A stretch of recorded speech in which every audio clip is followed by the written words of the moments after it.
Grace Roberts ओबर के बारे में कई कहानियाँ हैं। उन्होंने कई सालों तक अपने जीवन के हर पल को हमारे महिमा में धर्म की सेवा में समर्पित कर दिया था। उनका एक अनुभव जो आज हम आपको सुनाएंगे, उनके शब्दों में पहला छोटा कदम था जिसने उनके कदमों को ईश्वरीय पथ पर स्थिर किया।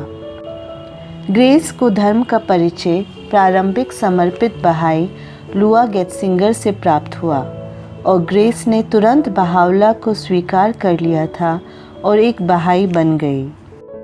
कुछ समय बाद लुआ ग्रेस के पास आई और उन्होंने बताया कि बहुत जल्द अब्दुल बहा न्यूयॉर्क में आने वाले थे और उन्होंने लुआ को शिकागो जाकर वहाँ एक जगह तैयार करने के लिए कहा है जिसमें वह रुक सके जब वो उस शहर में पहुँचे।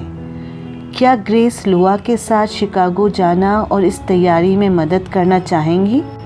बेशक ग्रेस जाना चाहती थी, इसलिए वे एक साथ लॉस एंजलिस से शिकागो गए, एक उपयुक्त अपार्टमेंट की खोज की, उसे तैयार किया और आखिरकार अब्दुल बहा उसमें रहने के लिए आए।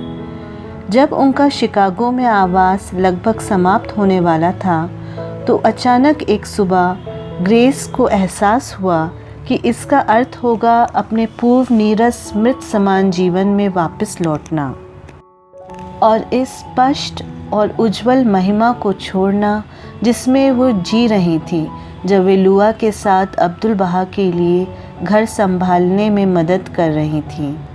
इसलिए वे अब्दुल बहा के पास गईं और याचना की कि जब वे न्यूयॉर्क लौटें तो वे उस घर में भी मदद करना चाहेंगी जैसा कि शिकागो में उन्हें करने का सौभाग्य मिला था। अब्दुल बहा ने उसे बहुत ध्यान से देखा और कहा, ग्रेस के लिए अब्दुल बहा इस प्रिय उपनाम का प्रयोग करते थे। क्या आप वाकई मेरी सेवा करना चाहती हैं? ग्रेस ने बड़े उत्साह के साथ कहा, हाँ, दुनिया में किसी भी चीज़ से ज़्यादा। अब्दुल बहा ने कोई जवाब नहीं दिया और वे चले गए। अगली सुबह यह दृश्य फिर दोहराया गया। तीसरी सुबह जब ग्रेस को यह एहसास हुआ कि यह आखिरी सुबह थी और अब्दुल बहा आगे पश्चिम जाने के लिए निकल रहे थे, तो वे उन्मत्त होकर तीसरी बार उनके पास गईं और इस बार अब्दुल बहा ने बहुत कठोर होकर कहा, क्या आप वाकई मेरी सेवा करना चाहती हैं? ग्रेस इस कठोरता से चकित हो गई, लेकिन वह डगमगाने वाली नहीं थी। हाँ, मैं करना चाहती हूँ। तो अब्दुल बहा ने सिर हिलाया, बहुत अच्छा, जाओ अपने मामलों का निपटारा करो और हम न्यूयॉर्क में मिलेंगे। अत्यंत खुश और दीप्तिमान ग्रेस ने अपने मामलों को सुलझा लिया, जिसमें ग्रीष्म के लिए ग्रीन एक्र में लिए गए एक कॉटेज को किराए पे देना और कुछ अन्य चीज़ें करना शामिल थी। फिर अपने पैरों पर मानो पंख लगाकर वह न्यूयॉर्क चली गईं। लुआ पहले से ही वहाँ मौजूद थी और दोनों ने साथ में अब्दुल बहा की वापसी के लिए तैयारी की। आखिर वह दिन आ गया। बहुत से लोग उनसे मिलने के लिए गए थे, लेकिन लुआ और ग्रेस घर पर उनका स्वागत करने के लिए रुके।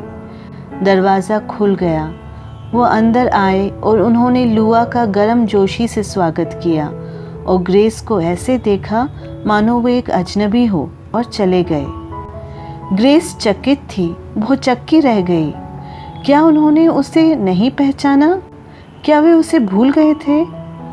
क्या उसने न्यूयॉर्क आने की अनुमति को गलत समझा था या उसने उनको अप्रसन्न किया था और क्या ये सज़ा थी?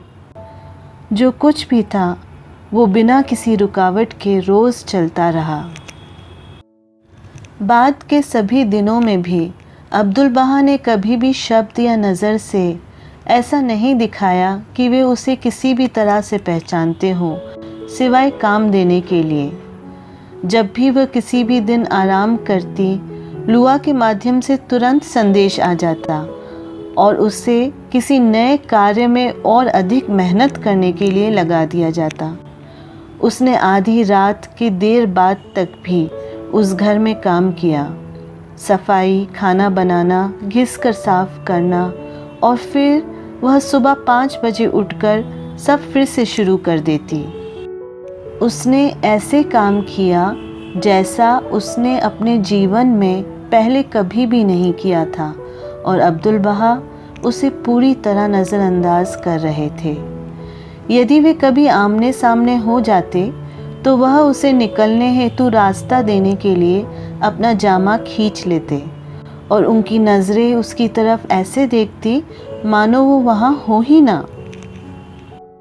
आखिरकार वह दिन आया जब ब्रुकलिन में हॉवर्ड मैकनट के घर अब्दुल बहा की फिल्में बनाई जानी थी और ग्रेस ने थके हुए सोचा, कम से कम मुझे इसमें शामिल किया जाएगा क्योंकि घर में सभी लोगों को जाना है।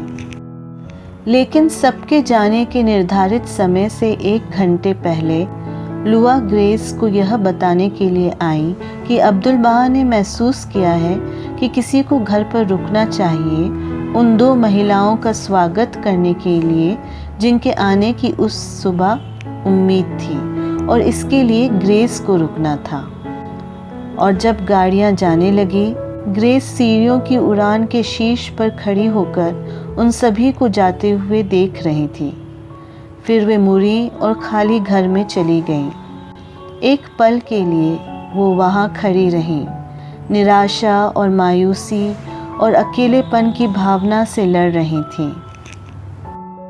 और फिर उसने सफ़ेद गुलाबों के बारे में सोचा जो उस दिन सुबह हर दिन की तरह दिए गए थे अब्दुल बहा के कमरे के लिए। इन कठिन दिनों में एक सुखद भावना ग्रेस के लिए यही थी कि हर सुबह इन गुलाबों को अब्दुल बहा के कमरे में सजाने की जिम्मेदारी उसी की थी। इसलिए अपनी बाहों में लंबे फूलों का बक्सा लिए वह घर के शीर्ष पर अब्दुल बहा के कमरे की ओर चढ़कर जाने लगी। वह सीढ़ियों की तीसरी उड़ान के शीर्ष पर पहुंच गई और पाया कि दरवाज़ा न केवल लगा हुआ था बल्कि बंद था और हमेशा पहले उसे ये पूरा खुला मिलता था। ग्रेस के लिए ये अब उनकी सहन शक्ति से बाहर था। पिछले दिनों की सभी पीड़ा और घबराहट से अभिभूत होकर वे फर्श पर गिर गईं और रोने लगी और उनके चारों ओर गुलाब बिखर गए। आखिरकार उनकी सिसकियां थम गईं, उनके आंसू सब बह गए और थक कर वह गुलाबों को इकट्ठा करके सीढ़ियों से नीचे उतर गईं। जिन 2 महिलाओं को आना था वो अभी तक नहीं आई थी और ना ही बाद में आई। अब दोपहर हो गई थी और ग्रेस को भूख लगी थी तो वह खाने के लिए कुछ लेने रसोई में चली गई। और उस घर में जहाँ हर दिन कई दर्जनों लोगों को खाना खिलाया जाता था, खाने के लिए कुछ नहीं था सिवाय एक अंडा और अब्दुल बहा के ब्रेड बॉक्स में बचा हुआ ब्रेड का एक छोटा सा टुकड़ा। यह ब्रेड विशेष रूप से एक फ़ारसी अनुयायी द्वारा बनाई गई थी जिसने इस यात्रा पर आने के लिए इसलिए याचना की थी ताकि वे अब्दुल बहा का खाना पका सके। तो ग्रेस ने अपने एक अंडे को उबाला और ब्रेड के छोटे टुकड़े को एक प्लेट पर रख दिया। अंडे को एक प्याले में डालकर उसने उसको छीला और ये क्या, अंडा पूरा खराब था और उसके चेहरे के सामने फूट गया। उसने गंदगी को साफ किया और अपने बचे हुए ब्रेड के टुकड़े को खाने के लिए बैठी। उसने ब्रेड को टुकड़े टुकड़े कर दिया था और एक एक टुकड़ा उठाकर खा रही थी। तब उसको एहसास हुआ कि वह वास्तव में क्या कर रही हैं। वह धन्य है। अब्दुल बहा की टेबल से जीवन की रोटी के टुकड़ों को खा रही हैं। वह और भी धीरे धीरे खाने लगी और प्रार्थना की भावना ने उनको आच्छादित कर दिया। इसके कुछ समय बाद घर के सब लोग ब्रुकलिन से वापस आ गए और उस शाम लुआ ग्रेस के पास आई और उसने कहा, अब्दुल बहा ने मुझे ये बताने के लिए कहा है कि वे जानते हैं कि आप रोई हैं। और पहली बार ग्रेस को एहसास हुआ कि उसके इन सभी कष्टप्रद अनुभव का एक कारण, एक पैटर्न हो सकता है और अगर ये सच था तो उसे पता लगाना चाहिए कि इसका कारण क्या हो सकता है। इसलिए वह इसके बारे में प्रार्थना करने के लिए अपने कमरे में गईं। उन्होंने उनकी आत्मा को प्रकाशित करने, ज्ञान और समझने की निस्वार्थता के लिए प्रार्थना की। और जब उन्होंने प्रार्थना की तो उन्हें एक छोटी सी आवाज़ सुनाई दी जो कह रही थी, क्या तुम गुलाब की व्यवस्था करते हुए और कूड़े की बाल्टी को साफ करते हुए समान रूप से खुश होती हो? और अचानक उन्हें समझ में आया कि सेवा की सच्ची भावना क्या होती है।